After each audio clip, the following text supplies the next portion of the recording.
I'm Angela Clark. Welcome to Healthy Plant-Based Cooking. I'm so excited that you've joined me today. Today we're going to be making homemade bread. So let's get started. To start with, I have 2 cups of warm water. You want the water to be warm, but not too hot. That's going to be important for the bread rising for our yeast. We're also going to put in a teaspoon of salt. So I'm just going to measure out a teaspoon of salt. It's pretty close. Okay. I'm going to put in a tablespoon of honey. Now, if you're a strict vegan and do not use honey, you could use agave, molasses, something like that would be fine too. Okay. Overflowing a little bit, but that'll be fine. So we have our tablespoon of honey, 2 cups of warm water, and our salt in there. The importance of having the honey or using agave, molasses, if you use like an organic sugar, is that's just going to help the yeast to rise. Or to activate the yeast, maybe we should say. It'll help your bread rise. And also put my 2 tablespoons of yeast. This is just active yeast for making bread. And I'm going to put in an 1/8 cup of applesauce. It's a little bit over an 1/8 cup, but that'll be okay. That's actually applesauce that I made myself. I like making homemade applesauce, but you definitely wouldn't have to do that. The store-bought would work fine too. So I have all these ingredients in there. And now I'm going to add some flour. For the recipe, you're going to be using about 5 1/4 to 5 1/2 cups of flour. But we're not going to put it all in at one point in time. So we're going to start with a cup of flour. A cup of flour in. And start mixing that up. You'll see some bubbles. The yeast is going to start working with that sweetener in there. Going to continue to add flour. It's really nice as I'm using 100% whole wheat flour. So this bread is going to be 100% whole grain. I'm just going to add a couple more cups of flour here. I have 3 cups of flour in here right now, and I'm just mixing it really well. You want it to be mixed really well. That's an important thing with bread. You don't want any of that dry flour left. You're going to mix it up really well. You can see how the consistency is changing of the bread. Well, it's not bread yet, but the bread dough. I'm going to go ahead and put some more flour in it here. So we're doing another cup.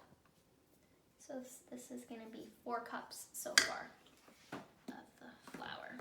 As you can see, just going to mix it up really well. At some point, once you've mixed in more flour, you can go ahead and put your hands in it. I recommend using a spoon to begin with, because if you put your hands in while it's still really gooey and sticky, you're going to get your hands covered in the bread dough.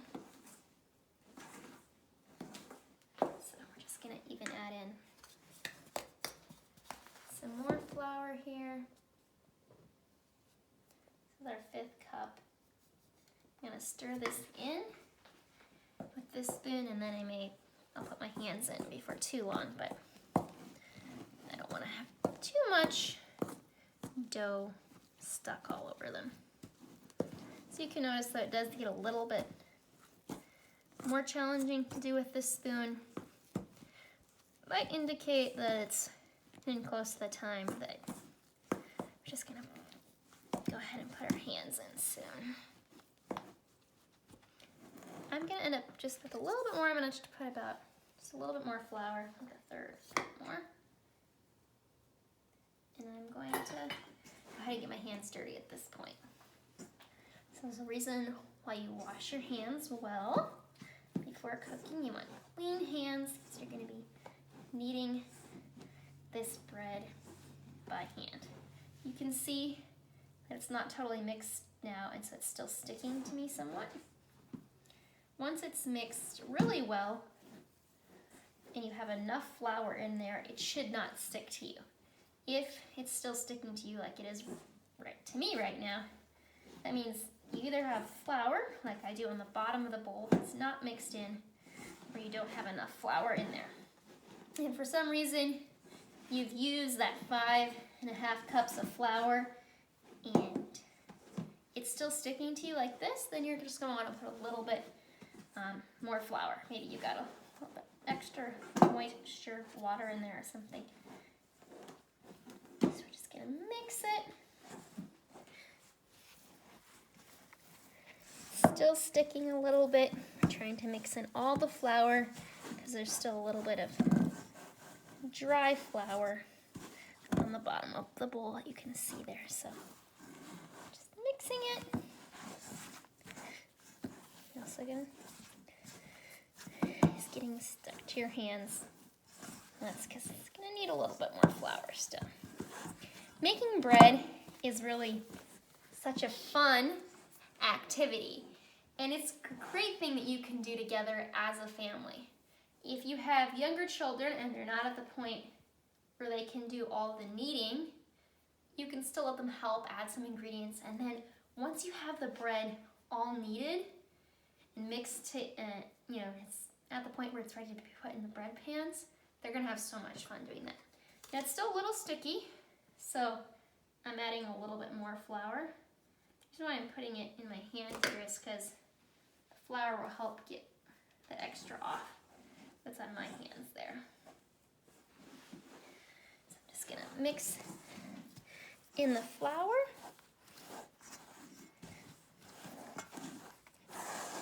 You want to be careful not to add too much flour when you're at the end and adding a little bit of extra flour because you don't want it to get too dry. And I'm just kneading it well, mixing that in, mixing in all that dry flour that we have. This is going to be so nice because you're going to have delicious whole wheat bread that you're going to be able to enjoy for quite a while. You can put it in the fridge. It's going to keep for, I'd say probably easily a week if it's in the fridge. But if you're going to have it that long, you can always just put it in the freezer. I go ahead and slice it up ahead of time. So then it's frozen and you can just take out a couple slices, stick that in your toaster, and that'll be great. So what's happened now to the batter is it's definitely not sticky anymore. So you can see, I mean, it still has, it has maybe a tiny bit of stickiness, but it's not really sticky. You notice when I'm holding it, it's not really sticking to my hands. So that's a good sign. So now what we're gonna do for this is we're gonna let it sit. You're gonna let it sit for at least half an hour. You want it to raise, so it's should close to double in size.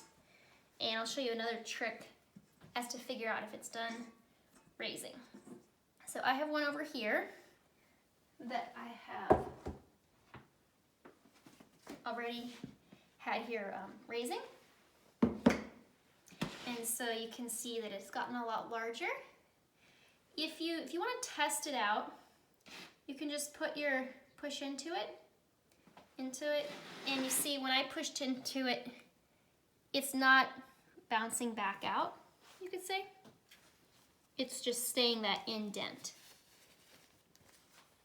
If the bread dough is not done rising, then you would push in and it would just come back out. So this is done, it's ready to use. So we're gonna put it in to a little bread pan that I've already oiled here. To oil it, it's really simple. Just pour in a little bit of oil. You can spread it around with your hands. If you had Pam or something else like that, you could use that. And again, that's the only oil that I will use in the bread, is what I use to oil the pan with, because we use the applesauce. We don't have to have other oil. So I'm just going to take a piece of the dough off here. I'm going to knead it together in my hands a little bit. Just kind of mixing it together a little. We're going to go ahead and form it. It's really not hard to form. You're just kind of trying to make it smooth. You want it to kind of be smooth on the bottom too. If you like, you can kind of roll it a little bit. Doesn't have to be super precise. We're going to go ahead and put it in the pan. Gonna squeeze here on the side, getting out the air bubbles there. The air bubbles here. Squeeze over here. There we go. And there's our little loaf of bread. You can probably form it a little more, take a little bit more time, make it look a little more smooth and neat, but that's really how easy it is. You're just forming it into a little loaf of bread, putting it in the pan, and you're gonna let it stay there for about half an hour or until it's fully risen. You want it to rise. I'll show you over here. I'll give you a couple examples, okay? This one has been rising for some time, but it's not finished. Look what happens. I push in and that's coming back out. You push in gently, it's coming back out. So this one needs to rise more before I bake it. You can see how this one, in comparison, look at the size difference, see how much that's risen. And just look here. It's still coming out a little bit, but it's also, you see how it stayed indented more. So this one's about ready, and we can actually go ahead and put it in the oven. You're going to put it in the oven at 350 degrees for around half an hour. What you're looking for is for it to be golden brown. So that one I'm going to put in the oven, and when it comes out, it should be, here's some that I've already done, nice and golden brown. You can see that golden brown consistency. That's what you're looking for.